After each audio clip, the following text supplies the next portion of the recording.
Kat, I want you to have my collection of Joe the Turk umbrella prototypes. Okay, Bram. And Turk, I'd like you to have my William Booth superhero costume. You're giving me tights in darkest England? Thanks. Just promise me you'll take care of them. Treat them as I would treat them. Okay, but it seems like, and I could be way off here, but it looks like maybe you don't really want to get rid of this stuff. No, Kat. It is time. I'm to be enrolled soon.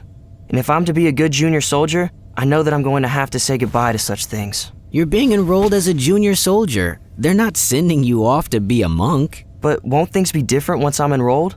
Won't I need to be different once I've signed my junior soldier promise? Well, yeah, but Turk's right. It's not a farewell to fun. But I'll be a full-on junior soldier. I'll have responsibilities. I'll have to make decisions. No turning back, no turning back. I won't have time for this stuff. Things have to be different. Bram, you know we're both junior soldiers, right? So you giving us this stuff doesn't quite make sense, but we appreciate it anyway. I have always wanted an exploding musical umbrella. You guys, junior soldiers are supposed to be different, but I don't know what I need to change. Maybe you've already changed, Bram. At least in the way that counts. You've been a part of the Salvation Response team with us for a while now, and you're really helpful at the core. You've been doing everything that you'll still do as a junior soldier. And most importantly, you're following Jesus. That's the change that really matters. Okay, I just thought that by signing the promise and getting my S's and tie, I would need to start living differently. That's part of the promise, right? That we live differently from the world? There are a lot of ways to live differently from the world, Bram. Do you remember the story of Daniel? Yeah, and how he was thrown in the lion's den, and he was going to get gobbled up like a bunch of nachos at a football game, but then the angel was like, "Hold back, kiddies," so he was safe. Well, the same guy, but I'm thinking of something that happened before that.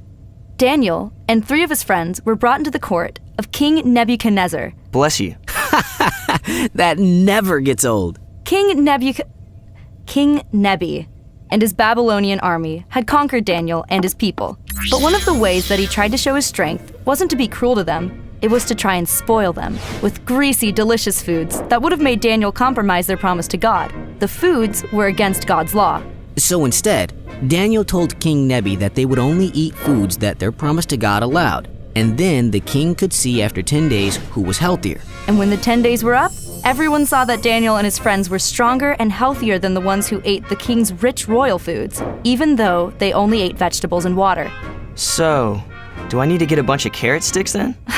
No, I mean, you can if you want, but that's not the point of the story. The world is going to offer many ways to live. Some of them honor God, and some of them don't. Choosing to be different by finding ways to live that honor God, that's what the promise is about. That's the kind of difference we're looking for. And there are lots of ways to do that. You're already doing a lot of them.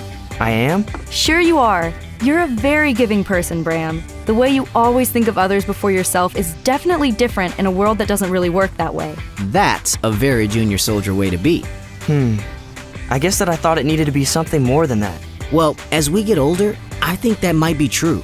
We're only going to be offered more ways to do things the way the world would do them, and it might make how we live seem much more different. So it's good practice to start thinking this way. It might make it easier to make those hard choices in the long run. I see. So, I guess you don't really want those umbrellas, huh? Not if you need them. If you think you're taking back tights in darkest England from me, you're crazy. Oh no, I've been working on a sidekick costume. The Timberlist.